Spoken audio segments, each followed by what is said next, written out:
ആദ്യ പ്രൊമോ ശേഷത്തിലേക്ക് എല്ലാവർക്കും സ്വാഗതം. ബാലചന്ദ്രൻ തൻ്റെ ഫോണിലെ കോൾ റെക്കോർഡ്സ് എല്ലാം കേട്ടുകൊണ്ടിരിക്കുകയാണ്. രേവതിക്കുട്ടി അലീനയോട് പറയുന്നുണ്ട്, ചേച്ചി വൈജയന്തി മാഡത്തിനോട് സത്യങ്ങളെല്ലാം തുറന്നു പറയണം.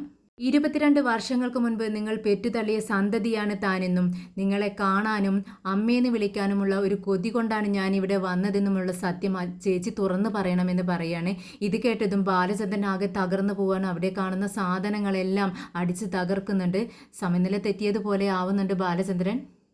പിന്നീട് രേവതിക്കുട്ടിയും ഗ്രേസിയെയും മാമച്ചായനും കൂടി ഷെറിൻ്റെ വീട്ടിലെത്തുന്നുണ്ട്.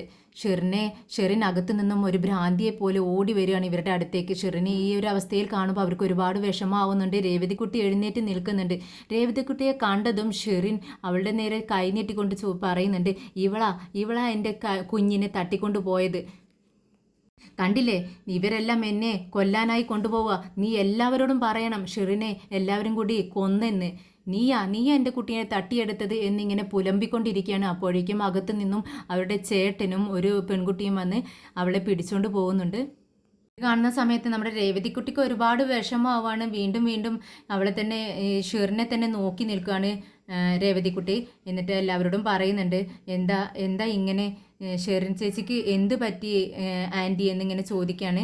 അറിയത്തില്ല മോളെ, ഇവളിങ്ങനെയൊന്നും ആയിരുന്നില്ല, എന്തോ അവൾക്ക് സുഖമില്ലെന്ന് തോന്നുന്നു എന്ന് നമ്മുടെ ഗ്രേസിയ പറയുന്നുണ്ട്.